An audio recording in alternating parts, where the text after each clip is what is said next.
144 ವರ್ಷಗಳ ಬಳಿಕ ಉತ್ತರ ಪ್ರದೇಶದ ಪ್ರಯಾಗ್ರಾಜ್ನಲ್ಲಿ ಮಹಾಕುಂಭಮೇಳ ನಡೀತಾ ಇದೆ. ಈ ಮಹಾಕುಂಭಮೇಳದಲ್ಲಿ ಇವತ್ತು ದೇಶದ ಪ್ರಧಾನಿಗಳು ಭಾಗಿಯಾಗಿದ್ದು, ಪ್ರಧಾನಿ ನರೇಂದ್ರ ಮೋದಿ ಅವರು ಪುಣ್ಯ ಸ್ನಾನವನ್ನ ಮಾಡಿ ಪುನೀತರಾಗಿದ್ದಾರೆ.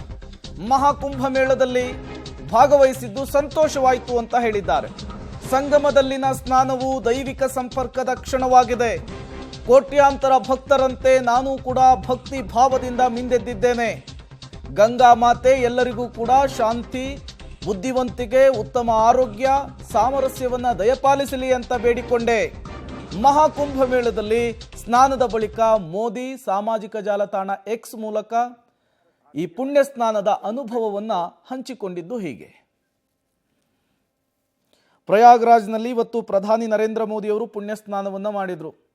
ಮೊದಲು ಅವರು ಪುಣ್ಯ ಸ್ನಾನವನ್ನ ಮಾಡ್ತಾರೆ, ಅದಾದ ಮೇಲೆ ಬಾಗಿನ ಅರ್ಪಿಸುವಂತಹ ಕೆಲಸವನ್ನು ಮಾಡ್ತಾರೆ.